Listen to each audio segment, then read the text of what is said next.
తదుపరి రాశి కర్కాటక రాశి. ఇక 2025 సంవత్సరం కర్కాటక రాశి వారు చేయవలసిన పరిహారాలు మనం తెలుసుకుందాం. వాగర్ధ వివ సంపృక్తౌ వాగర్ధ ప్రతిపత్తయే జగతః పితరౌ వందే పార్వతీ పరమేశ్వర. ఓం శ్రీ లక్ష్మీ హయగ్రీవాయ నమః. ఓం శ్రీ విఘ్నస గురవే నమః.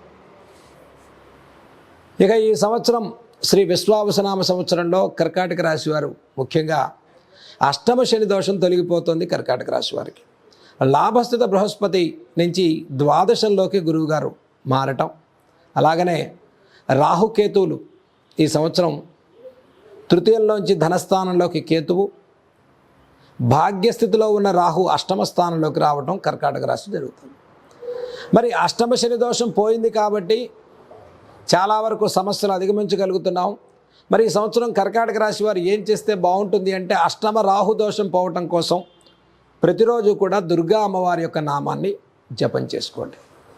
ప్రతిరోజు కూడా దుర్గా నామాన్ని స్మరణ చేయండి. ఓం శ్రీ దుర్గాయై నమః అంటూ దుర్గా అమ్మవారి యొక్క బీజాన్ని జపం చేయండి. చక్కగా వారంలో ఒక్కసారి శుక్రవారం రోజు అమ్మవారి కుంకుమార్చన చేయించండి. కర్కాటక రాశి వారికి ప్రయాణాల విషయాల్లో జాగ్రత్తలు పాటించండి.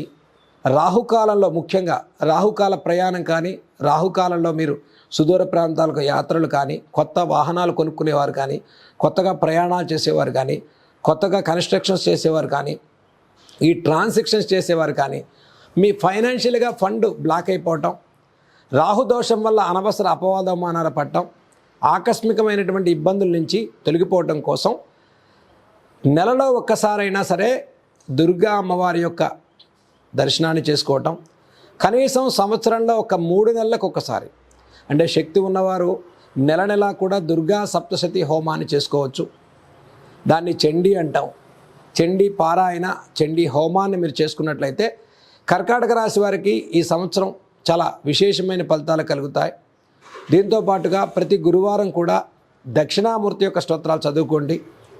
కర్కాటక రాశి వారికి మే 16 నుంచి ద్వాదశ గురువు యొక్క ప్రభావంతో విద్యార్థులకు బాగుంటుంది, వ్యవసాయదారులకు బాగుంటుంది, వ్యాపారస్తులకు బాగుంటుంది. అన్ని రకాలుగా కూడా ద్వితీయ కేతువు, అష్టమ రాహు. కాబట్టి బుధవారం రోజు విశేషంగా గణపతి ఆరాధన, అంటే గరికతో కుంకుమతో వినాయకుడిని పూజ చేయండి. చక్కగా ప్రతిరోజు దుర్గా నామాన్ని జపం చేసుకోండి. నెలకొకసారి దుర్గా అమ్మవారి దర్శనం చేయండి.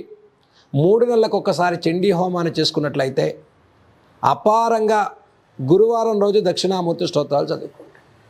ఈ 5 పరిహారాలు కర్కాటక రాశి వారికి 2025 సంవత్సరం ప్రతి పరిలో, అంటే వ్యాపారంలో ఉండేవారు, వృత్తి సంబంధితంగా పనిచేసేటువంటి వారికి, ఆరోగ్యపరంగా ఉండేటువంటి వారికి, ఫైనాన్షియల్ ధన రుణ సమస్యల్లో ఇబ్బంది పడేటువంటి వారికి కూడా, ముఖ్యంగా కోర్టు వ్యవహారాలు, స్పెక్యులేషన్స్, ట్రేడింగు, అన్ని వ్యవహారాల్లో కూడా విజయవంతంగా ముందుకెళ్ళాలి అంటే నేను చెప్పిన ఈ 5 పరిహారాలు కర్కాటక రాశి వారు చేసుకున్నట్లయితే మీకు అన్ని రకాలుగా ఈ సంవత్సరం కూడా విజయవంతంగా ముందుకెళ్ళడానికి చాలా చక్కటి అవకాశం లభించే సంవత్సరంగా 2025 సంవత్సరం మనం చెప్పుకోవచ్చు.